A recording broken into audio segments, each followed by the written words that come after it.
तो very good afternoon to all the candidates of the aspirants of the Scap robotics online education portal. मैं हूं doctor अभिनव श्रीवास्तव।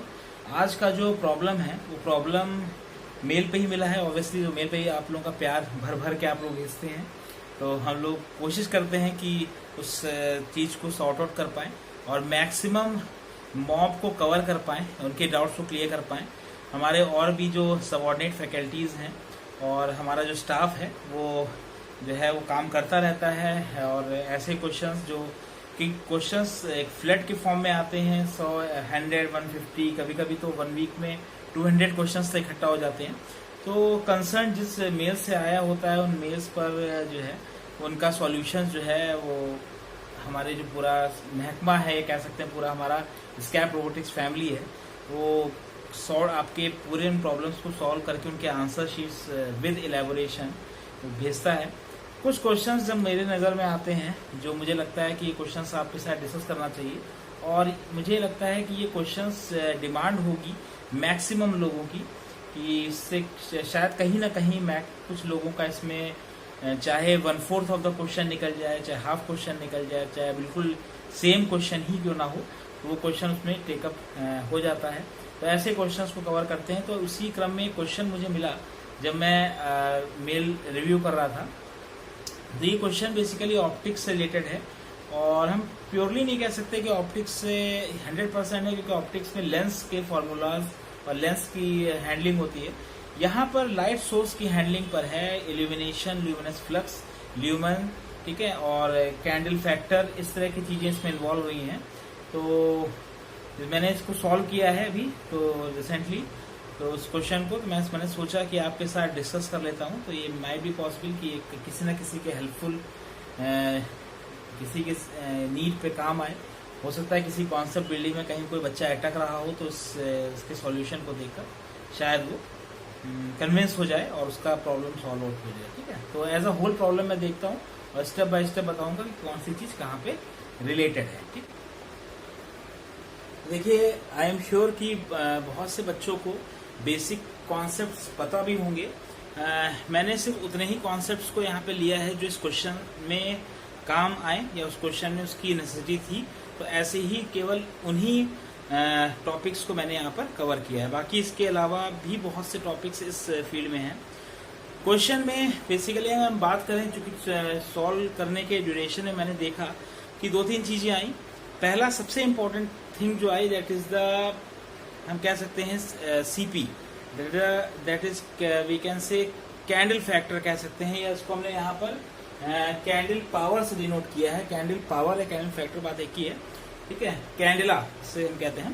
तो candle power जो है उसकी डेफिनेशन को जानना बहुत ज़रूरी है, और इसकी डेफिनेशन को जानने के साथ साथ आपको फिर जब इसकी डेफिनेशन में एक टर्म आया है ल्यूमन, तो ल्यूमन जो है जब ल्यूमन को जानेंगे तो ल्यूमन के बाद आपको इल्यूमिनेशन को जानना पड़ेगा और ल्यूमिनस फ्लक्स को जानना पड़ेगा।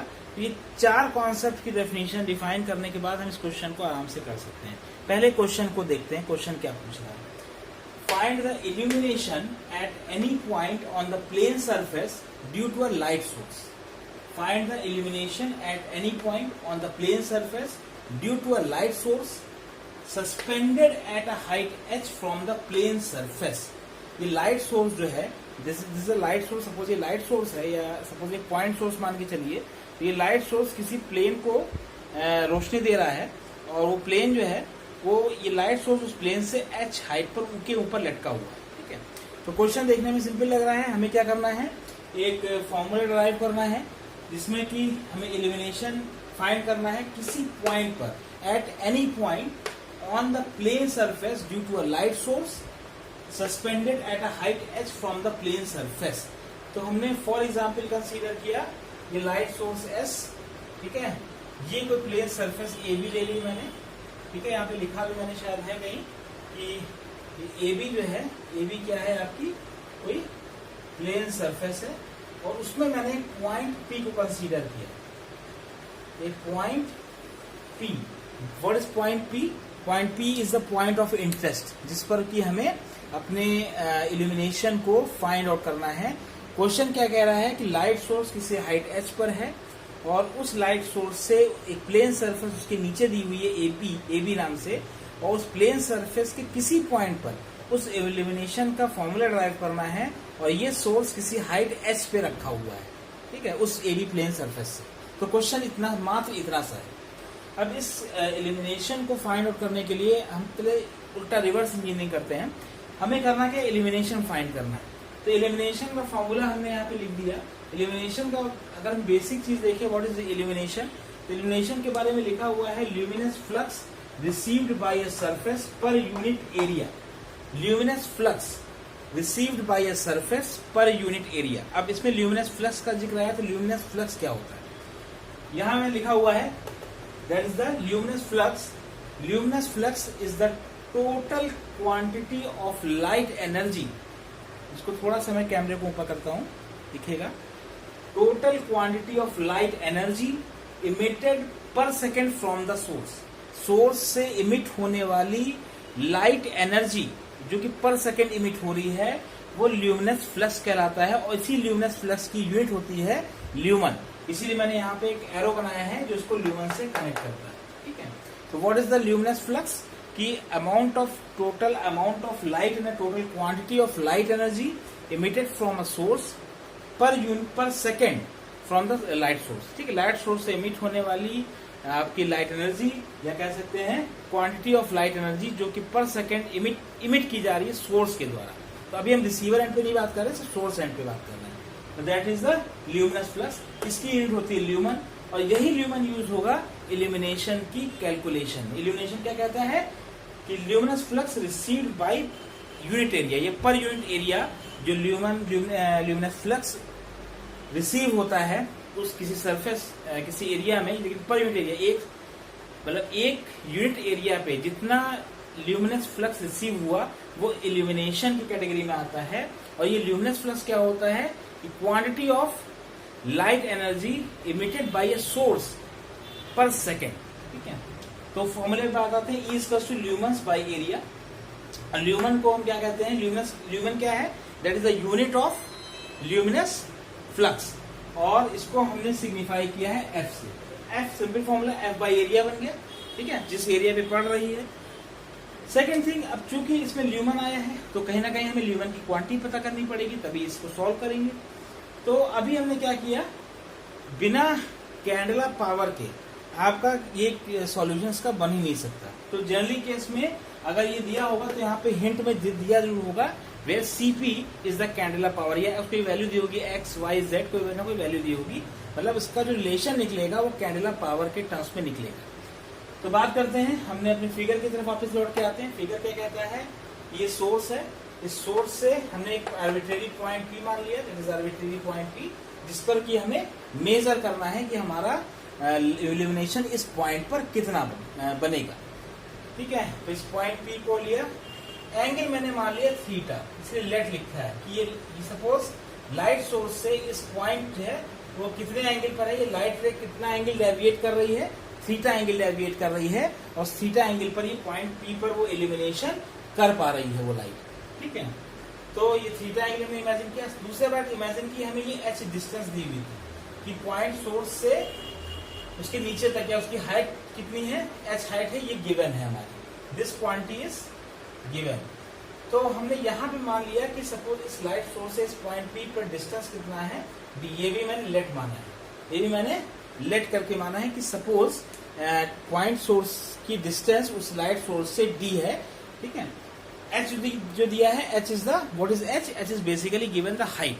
h यहाँ आप देख सकते हैं, यहाँ पे h जो गिवन है, h हाइट है, और d जो है वो distance of this point source, ये हमने अपना इमेजिन किया कि ये पॉइंट सोर्स है, लेकिन क्योंकि ये पॉइंट सोर्स उसी प्लेन एबी पे होना चाहिए, क्योंकि क्वेश्चन हमारा क्या कह रहा है कि किसी आर्बिट्रेरी पॉइंट P पे या किसी आर्बिट्रेरी पॉइंट पर आपको इल्यूमिनेशन की वैल्यू फाइंड करनी है। ये जो आपका पॉइंट P होगा वो किस प्लेन पे होना चाहिए, उसी एबी प्लेन पे होना चाहिए। तो उसी एबी प्लेन पे मैंने इस पॉइंट P को मान लिया, ठीक है। इसको जो हाइट h है वो जहां मीट कर रहा है उसको हमने O मान लिया। हमें निकालना क्या है, इल्यूमिनेशन निकालना है, basically this is our work. तो इसके लिए हमें सबसे पहले कैंडल पावर की डेफिनेशन पे ध्यान देना पड़ेगा, क्योंकि ल्यूमन्स को सॉर्ट आउट करने के लिए हमें कैंडल पावर का यूज करना पड़ेगा। तो कैंडल पावर की डेफिनेशन देखते हैं, इसीलिए मैंने कैंडल पावर Cp का अलग से डेफिनेशन यहाँ पे लिख रखी है। सीपी क्या डिफाइन किया है? CP is the number of lumens, या नंबर ऑफ ल्यूमन्स का मतलब luminous flux, the amount of energy per second emitted by the source, number of lumens emitted by the source in a unit solid angle in a given direction. दोनों चीजें बहुत important है, in a given direction भी important है और solid angle का concept भी important है। इसकी जो डेफिनेशन में एक एक लाइन इतनी इंपॉर्टेंट है कि आपको इस पे अलग अलग ध्यान देना पड़ेगा। Number of lumens emitted by the source in a unit solid angle in a given direction. तो डायरेक्शन इसलिए इंपॉर्टेंट है क्योंकि इसी डायरेक्शन वेक्टर से हमारे पास कुछ कोऑर्डिनेट, कुछ कह सकते हैं कि एंगल का फैक्टर आएगा, उस एंगल के फैक्टर को हम डिस्टेंसेस से सॉल्व करेंगे। ठीक है, तो हमें सीपी जो आपका कैंडल पावर होती है ऑफ द सोर्स क्या होती है? Number of lumens emitted by the source in a unit solid angle in a given direction. Formula है F by omega, omega is the solid angle. तो यहाँ पर एक सॉलिड एंगल लिखा, आप देख रहे होंगे यहाँ पे बहुत से लोग परेशान हो रहे होंगे कि सर एक के बाद एक चीजें निकल के आ रही है, क्योंकि इसको समझने के लिए वे मैंने कहा था स्टार्टिंग में ही कि ये क्वेश्चन देखने में बहुत इजी लग रहा है, लेकिन इसकी जब आप डिडक्शंस करेंगे तो डिडक्शंस में आपको बहुत से नए फैक्टर्स, 4 नए फैक्टर्स तो अभी जुड़ गए हैं इसमें। ठीक है, तो अब इसमें इसकी डेफिनेशन में सॉलिड एंगल का जिक्र आया। Solid angle, what is solid angle? तो यहाँ पे थोड़ा सा अगर आप ध्यान दें तो मैंने यहाँ पर एक सिग्निफाई भी किया है इस चीज को कि सॉलिड एंगल क्या होता है। जब किसी पेरिफेरी पे या किसी एरिया पे कोई लाइट पड़ती है किसी सोर्स के द्वारा, तो उसकी पेरिफेरी को कवर करने वाली वो पेरिफेरी जो उस लाइट सोर्स पे एंगल बनाती है, वो एंगल होता है सॉलिड एंगल। तो सॉलिड एंगल और प्लेन एंगल में बहुत कंफ्यूजन होता है। प्लेन एंगल आर्क बनाएगी किसमें? 2D प्लेन में। ठीक है, प्लेन एंगल आर्क बनाएगी 2D प्लेन में, जबकि सॉलिड एंगल बनाया जाएगा किसी पेरिफेरी द्वारा। तभी हमने उसका एरिया भी कंसीडर किया है, किसी पेरिफेरी द्वारा पॉइंट सोर्स पर, जो पॉइंट सोर्स जिस डायरेक्शन से उस एरिया को कवर करता है, जिस लाइट इंटेंसिटी से उसको कवर करता है, वो कवर होता है अंडर सॉलिड एंगल। ठीक है, इसको आप ऐसे इमेजिन करिए कि हमारे पास हम उस लाइट, एक लाइट से उस पूरी पेरिफेरी को, उसके चाहे वो ट्रायंगल हो, चाहे वो कोन हो, चाहे वो स्क्वायर ही हो, हम उसकी पेरिफेरी को अगर कवर करेंगे उस लाइट सोर्स से, तो सोर्स के साइड पे जो एंगल बनेगा उसको कवर करने के लिए that is the solid angle. और ये 2D प्लेन पे नहीं हो सकता। ठीक है, तो 3D प्लेन पर होगा। तो सॉलिड एंगल हमेशा 3D प्लेन पे बनते हैं, जबकि जो आपका प्लेन एंगल जो होते हैं वो 2D प्लेन पे बनते हैं। ठीक है, इसलिए प्लेन एंगल के सामने मैंने आर्क लिखा है कि आर्क के द्वारा बनाया हुआ है, और ये क्योंकि पूरी पेरिफेरी कवर करता है, इसीलिए सॉलिड एंगल 2D प्लेन में नहीं हो सकता, 3D प्लेन लगेगा उसको। ठीक है, तो उसको ओमेगा से दिखाया गया है। तो यहाँ पे बात करते हैं सीपी कितना हो गया bye formula number of lumens. Lumens को मैंने एफ से सिग्निफाई किया, F by omega. Solid angle, solid angle का अपना भी फॉर्मूला होता है, क्या होगा? Area by distance square. अगर हम यहाँ पे देखें वापस, ये हमारा दैट इज द एरिया। ठीक है, और ये कितनी डिस्टेंस है? ठीक है, that is the distance, area and that is the distance. Area कितना है उसका अपॉन डिस्टेंस का स्क्वायर, ये आपका बनेगा सॉलिड एंगल। तो अब क्या करेंगे? हमने कुछ खास नहीं किया है, हमने यहां से लिया है एफ का formula, F is to CP into W, मतलब candela power into solid angle. अब ओमेगा की वैल्यू रख दी हमने, या हम कह सकते सॉलिड एंगल की वैल्यू रख दी मैंने, कितनी रख दी? Area by are square. तो क्या बना फॉर्मूला फाइनली? थोड़ा सा इसको नीचे करते हैं, हमारा फॉर्मूला क्या बना? एफ इज टू, या ऐसे कह सकते हैं lumens. What is this? This is lumens. ठीक है, तो ल्यूमेंस कितना हो गया? Candela power into area upon r square. ये फॉर्मूला बना ल्यूमेन का, एफ की वैल्यू यहां से हमने फाइंड की। क्यों फाइंड की? क्योंकि हमें एलिमिनेशन निकालना था, एलिमिनेशन के फॉर्मूले में एफ आता है। हमने एफ की वैल्यू उठा के मैंने यहाँ पे रख दी। जब यहाँ पे रख दी तो यहाँ देखिए टर्मिनोलॉजी देख लीजिए थोड़ी सी। तो यहाँ पे ई की वैल्यू क्या आ गई? E is to CP into area by are square. ये वैल्यू किसकी थी? ये वैल्यू यहाँ से हमने जो ल्यूमेंस की वैल्यू कैलकुलेट की थी वो वैल्यू ये। ठीक है, इलिमिनेशन के कैलकुलेशन में ई क्या है? That is the illumination constant. तो ई की value E is to CP into area by are square, तो हमने एफ की वैल्यू रखी। ये वैल्यू किसकी है? What is this value signify? This is value of F, that is lumen की वैल्यू है, अपॉन एरिया, जिसका फॉर्मूला होता है। तो अब देखेंगे इसको कैलकुलेट करेंगे तो एरिया टर्म कट जाएगा, तो CP upon r square, candela power upon r square बनेगा हमारा इल्यूमिनेशन की वैल्यू। लेकिन इंपॉर्टेंट बात यहाँ पर एक चीज और फंसती है, इस डेफिनेशन को ध्यान से देखिए। तो डेफिनेशन क्या करिए, एट अ गिवन डायरेक्शन, किसी गिवन डायरेक्शन पे। तो चूंकि हमारा जो पॉइंट पी है, दिस पॉइंट क्या है, ये पॉइंट पी जो है हमारा, ये पॉइंट पी थीटा डिस्टेंस पर है। तो इसका कौन सा कंपोनेंट इस एनर्जी का जाएगा? तो अगर ई का कंपोनेंट है, ये ई यहाँ जा रहा है, तो यहाँ कंपोनेंट कौन सा जाएगा? या सर कहते हैं सीपी का कौन सा कंपोनेंट? CP cos theta. यहाँ सी अगर सीपी जा रहा है तो इसका कंपोनेंट कौन सा जाएगा? सीपी कॉस थीटा, क्योंकि बिकॉज इट इज डायरेक्शनल, क्योंकि ये जो आपका कैंडेला पावर है वो डायरेक्शनल है। तो अगर सीपी का कंपोनेंट हॉरिजॉन्टल इस तरह जा रहा है तो किसी थीटा एंगल पे क्या जाएगा? सीपी कॉस थीटा, उसका कॉस कंपोनेंट। तो इसीलिए मैंने यहाँ पे जो आपका फॉर्मूला यहाँ निकला था सीपी बाई आर स्क्वायर, इसमें सीपी को रिप्लेस कर दिया सीपी कॉस थीटा से, ठीक है। इसीलिए यहाँ सीपी क्या हो जाएगा? सीपी कॉस थीटा हो जाएगा। क्यों? क्योंकि कैंडेला पावर हमेशा डायरेक्शनल काम करती है। और कैंडेला पावर क्या होता है? Number of lumens emitted. और ल्यूमेंस क्या होता है? The amount of A quantity of light energy emitted by the source. तो बेसिकली चूंकि ये गिवन डायरेक्शन पे है, इसीलिए हमें कॉस कंपोनेंट लेना पड़ेगा इस पॉइंट पी पर निकालने के लिए।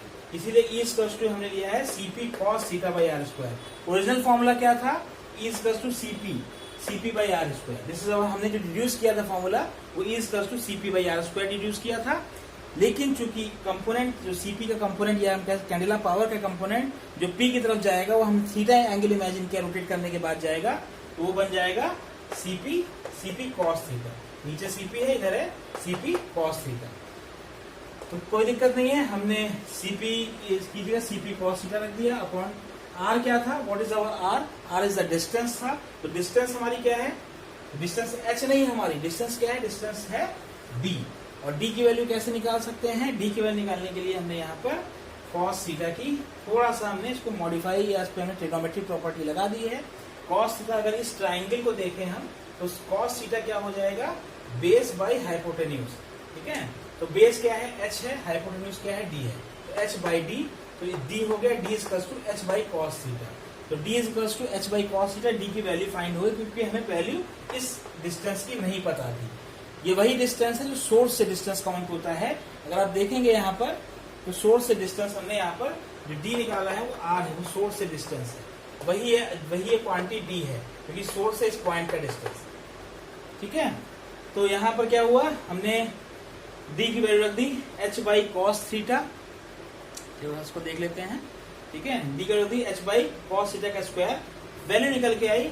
This is our final value of illumination, that is the CP cos cube theta by H square. या हम कह सकते हैं CP by H square cos cube theta. This is our final value of illumination at any point at a distance D. ये distance जो दी नहीं हुई है, तो एंगल थीटा रोटेट करने को डिस्टेंस हमें मिलती है, तो उस पॉइंट पे इल्यूमिनेशन का फॉर्मूला ये निकल के आया है। ये फाइनल जनरल फॉर्मूला है। अब थोड़ा सा बाहर आते हैं प्रॉब्लम के। अब अगर यहाँ पे देखिए, अगर हम जस्ट नीचे की बात करें, अगर हम उस लाइट सोर्स के जस्ट नीचे उसका इल्यूमिनेशन नापना चाहें, तो क्या कह सकते हैं? इस लाइट सोर्स के जस्ट नीचे इल्यूमिनेशन, मतलब इल्यूमिनेशन एट पॉइंट ओ। किसी पॉइंट ओ पर हम अगर इल्यूमिनेशन नापना चाहें, तो यहाँ पे लिखा भी हुआ है कि किसी वर्टिकली बिलो एट ओ, ठीक है। अगर ओ पॉइंट पर, दैट इज हमारा वर्टिकली बिलो है, this is the vertically below source के जस्ट नीचे वाला पॉइंट पे अगर हम नापना चाहे इल्यूमिनेशन, तो हमारे पास क्या, इसी फॉर्मूले से उसका डिडक्शन हो जाएगा। ये फॉर्मूला क्या कहता है? ये इसका CP cos cube theta by H square. Just नीचे है, मतलब थीटा क्या हो जाएगा? जीरो हो जाएगा। तो थीटा को मैंने क्या रख दिया है? जीरो रख दिया। Cos cube zero by H square.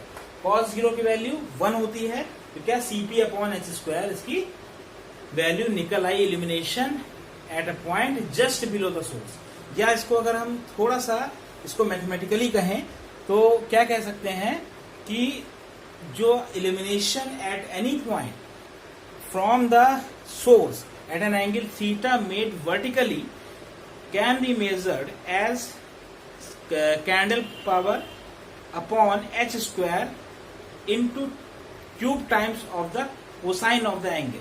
We can say that the illumination at any point that makes an angle theta from the horizontal axis या from the source is directly proportional to the cube of the cosine of the theta with respect to the illumination generated by the source just below it। मतलब कि अगर just O point का जो अगर हम compare करें O point पे illumination और किसी पॉइंट पी का इल्यूमिनेशन, तो कितना अंतर है, जितना ही एंगल बनता चला जाएगा थीटा उतना ही उसके कॉस क्यूब थीटा उसमें मल्टीप्लाई कर देंगे, उसके कोसाइन का क्यूब करके हुए मल्टीप्लाई कर देंगे, तो उतने टाइम्स हो जाएगा जो उसके सोर्स के नीचे इल्यूमिनेशन होता है उससे। ठीक है, तो दिस इज द थिंग। तो इस क्वेश्चन को सॉर्ट आउट या बताने का मेन पर्पस ही यही था कि इससे बहुत सी चीजें क्लियर हो जाएंगी। कभी कभी छोटे छोटे नीट के खास तौर से जो नीट का जो लेवल होता है उसमें क्वेश्चन इस तरह से बनते हैं कि अगर कोई सोर्स के नीचे कोई ऑब्जेक्ट रखा है और सोर्स से किसी डिस्टेंस थीटा पे कोई ऑब्जेक्ट रखा है तो उनके इल्यूमिनेशन में कंपेयर करिए।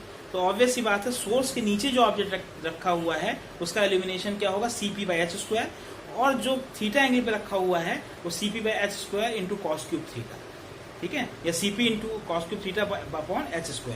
तो किसका मल्टीप्लीकेशन फैक्टर कितना बढ़ गया, थीटा एंगल पर कॉस क्यूब थीटा, मतलब कोसाइन, उस एंगल के कोसाइन का क्यूब कर दें हम, उतना बढ़ जाता है इल्यूमिनेशन। ठीक है, तो इसी के साथ मुझे लगता है कि काफी हद तक क्लियर होगा। एक बार इस क्वेश्चन को देख लीजिएगा, मैं पूरा स्क्रीन शेयर कर रहा हूं इसमें। ठीक है,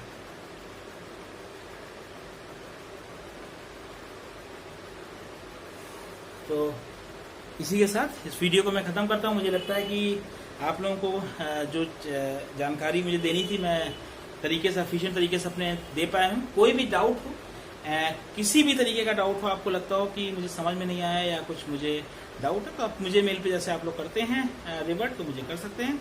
वीडियो लेक्चर खत्म करता हूँ। Thank you.